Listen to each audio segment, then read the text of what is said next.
This is Covering the Spread, part of the FanDuel Podcast Network.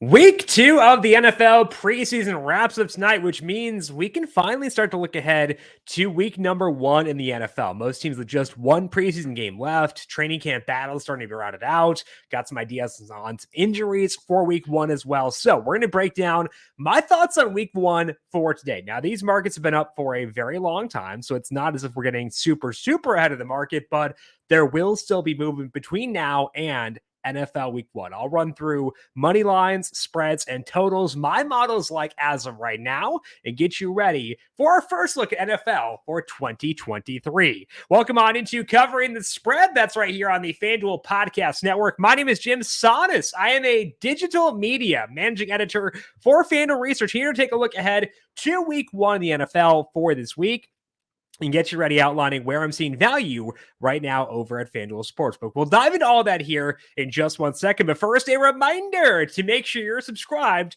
to the Covering the Spread podcast feed wherever you get your podcast. We are here every weekday breaking down NFL, MLB, whatever it may be, NASCAR, EPL, all right here in this exact same feed. We'll have 5 shows per week during NFL season. Ryan Williams on Mondays and Tuesdays, Dr. Ed Fang with us on Wednesdays and Thursdays, and JJ Zacharyson on Fridays. So a fun lineup every day for this year coming up on Covering the Spread. To get those shows as they are live, subscribe to Covering the Spread wherever you get your podcasts, and also check us out on the FanDuel YouTube page and on FanDuel TV Plus for your Amazon Fire, Apple TV, and Roku devices.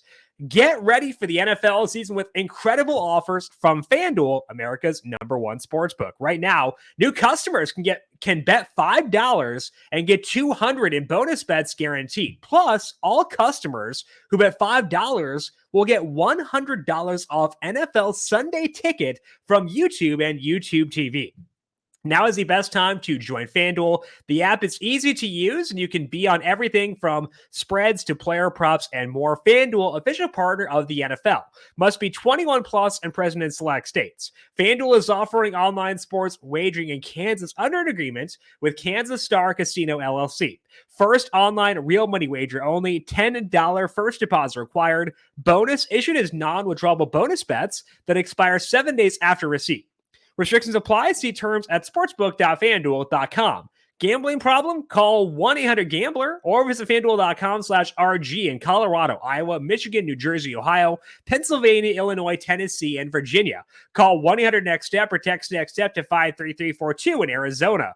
1-888-789-7777 or visit ccpg.org/chat in Connecticut. 1-800-9-WITH-IT in Indiana. 1-800-522-4700 or visit ksgamblinghelp.com in Kansas. 1-877-770-STOP in Louisiana. Visit mdgamblinghelp.org in Maryland or visit 1-800-GAMBLER.net in West Virginia. Call 1-800-522-4700 in Wyoming. Help is here. Visit gamblinghelplinema.org or call 800-327-5050 for 24/7 support in Massachusetts. Call 1-877-HOPE-NY or text HOPE-NY in New York. NFL Sunday Ticket offer ends 9/18/23. No refunds. Terms and embargoes apply. $100 off NFL Sunday Ticket, not YouTube TV. YouTube TV base plan required to watch YouTube TV. Redemption requires a Google account and current form of payment. Commercial use excluded. Now, let's dive in to the NFL for week number 1. We'll typically be doing the first look on Tuesdays throughout this year. We'll have Ryan on to talk some power rankings and futures. Then I'll talk about my first look at that upcoming week. But for week 1, markets haven't picked over. They've been posted for a very long time. And that means that we're not going to find tons and tons of value for this week and maybe not as many inefficiencies as we would in a typical week. But there are still some spots where I am showing value for this week. I want to dig in now, kind of outline those, and hopefully we can get ahead of the market in case these do wind up moving later on. So let's outline some spots where I'm showing value for week 1 at FanDuel Sportsbook.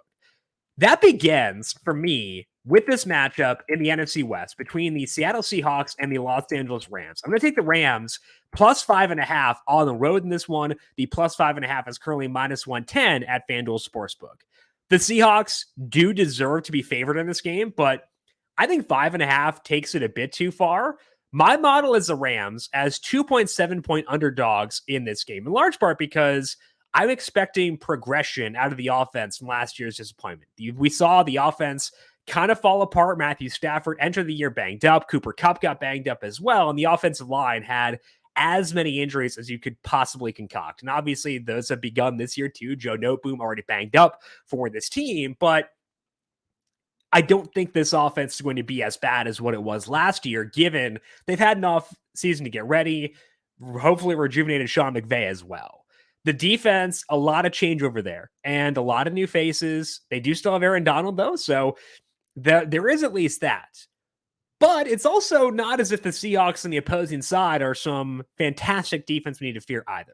I have been a Geno Smith guy for a very long time. I was ecstatic to see him do what he did last year. The offensive infrastructure around Geno is very good. Between the wide receivers they've got, I think the offensive line should be pretty solid once again as well. So I like the Seahawks. I think that they're a pretty fun team, especially on offense. But we're getting 5.5 points here on a team that won the Super Bowl 2 years ago and still has quality coaches on offense. They got a quarterback who can play very well when he's healthy, and they have a superstar on defense to hopefully buoy them, even if the guys around him may not be tip-top as far as talent goes. So to me, 5.5 is just too much, and I think that it does make the Rams of value here. So my first bet for NFL Week number 1 this year will be to take the Rams plus 5.5 over the money line. 5.5 the spread instead of taking the money line at plus 194. I do show value there as well, but I prefer the spread at plus 5.5 for the Rams against the Seahawks in NFL Week number 1. Second bet I like is also a spread, and this one is also an underdog taking on an NFC West team. That is the Pittsburgh Steelers. They're at home taking on the San Francisco 49ers. I like the Steelers plus 3, which is currently minus 115 right now at FanDuel Sportsbook. And obviously you're paying a price to get that push on a field goal at minus 115, but I do think it is a worthwhile trade-off versus taking the money line for the Steelers, which is currently at plus 128 at FanDuel Sportsbook. The Steelers offense kind of was a tale of two halves last year, where in the first half, they could not run the football. They had Mitch Trubisky out there for a bit, and Kenny Pickett did not light the world on fire when he first began starting.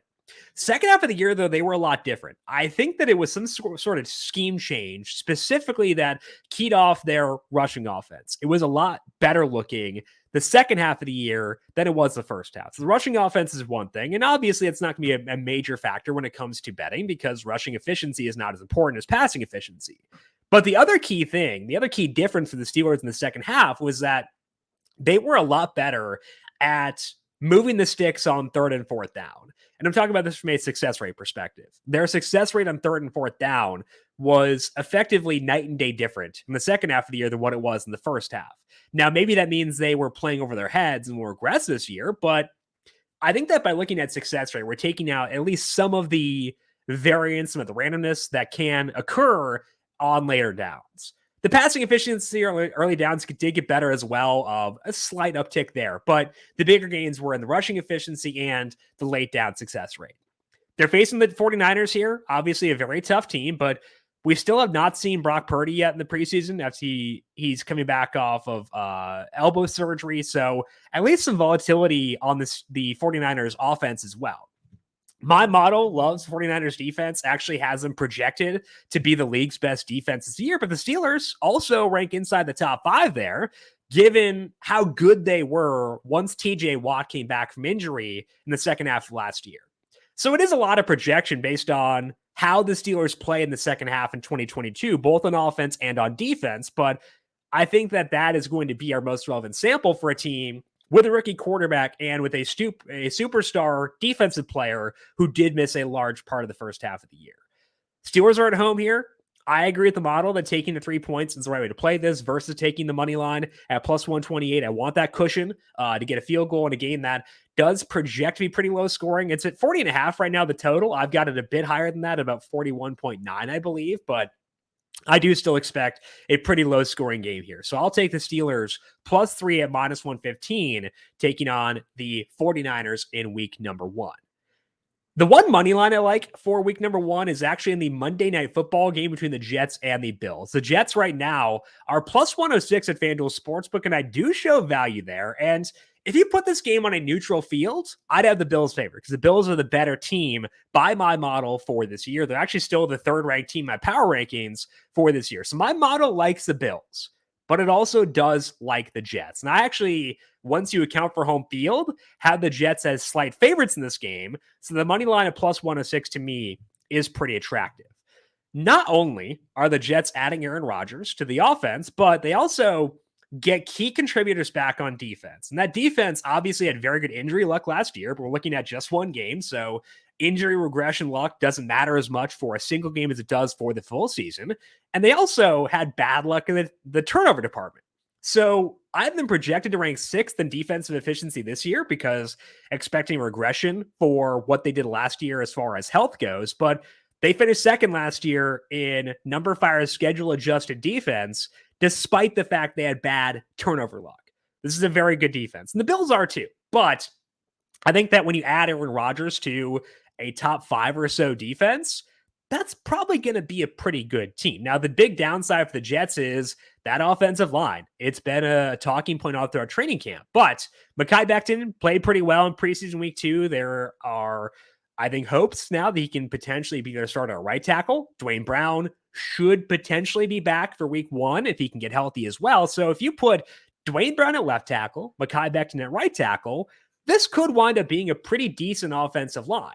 So my model, again, does still have the Bills as the better team in this matchup, but the Jets are at home. I think that this offense could be very good to Aaron Rodgers, and I think that this defense is going to be great once again as well. So if you're getting me plus 106 on the Jets money line, I will take that and take the Jets against the Bills for Monday Night Football. The one total I like for this week, and I want to mention first that my total model is a bit newer, something I developed down the stretch run of last year. It did not test as well as the spread model, as the money line model. It was still profitable if I just bet everything that it showed value on, but the ROI on that was lower. So I want to make that very clear. My level of confidence in the total model is lower than it is with the spreads and money lines. So we'll stick to just one total for this week, and hopefully it performs well. We can talk more about totals later on, but gonna tread lightly a bit here. The one where I'm the furthest off in the market is in the Dolphins versus Chargers game. That total right now is 50.5, and the under is minus 115. Now, you're paying minus 115 on the under because you're getting it under a key number of 51. So maybe this number could move at some point, but I still think I want to take the under here, under 50.5 at minus 115. And I do understand why the total here is quite high because it's an indoor game. There can be some wind that leaks through at SoFi, so it's not a true like indoor game, but it's effectively an indoor game with a couple of offenses that can put up a lot of points. But both of these defenses have the potential to be awesome this year. Even with no Jalen Ramsey on the Dolphins, I'm still expecting these two defenses to both be very good this year. The pace in this game projects to be okay, a bit below average, in large part because the Dolphins were so slow last year, even in the games where Tua Tagovailoa was healthy. And now maybe they want to keep him healthier, ensure that we don't have a recurrence of what happened last year with the concussion issues. I would not be shocked if that were to happen. Now, the Chargers do get an uptick in pace, potentially with Kellen Moore, but they were also pretty fast last year. So even if they are faster with Moore than they were last year under Joe Lombardi, they're probably not going to be a major difference in that regard. The easiest path to having the over hit in this game is having Tyreek Hill, Jalen Waddle, and Justin Herbert rip off these big plays. And that could very well happen because all those guys are talented, capable of generating big plays. I'd expect the Chargers to take more deep shots this year, which can lead to overs as well. But if you think about the backbone of these two defenses, it is preventing those big plays. That's why this defense became in vogue when it did, is because we were having all these big plays, and the Vic Fangio style of defense said, we don't really want any of that. So the path to an over is big plays, but the defenses emphasize stopping those. So I agree with my model here that the under is the way to go. Again, not as much confidence in the model with this one as I do have for spreads and totals, but I do agree with what it's saying directionally on this one that we should see an under for Dolphins and Chargers. So the 4 bets I like right now for NFL week number 1, I like the Rams plus 5.5, minus 110 against the Seahawks. The Steelers plus 3 at minus 115, taking on the 49ers.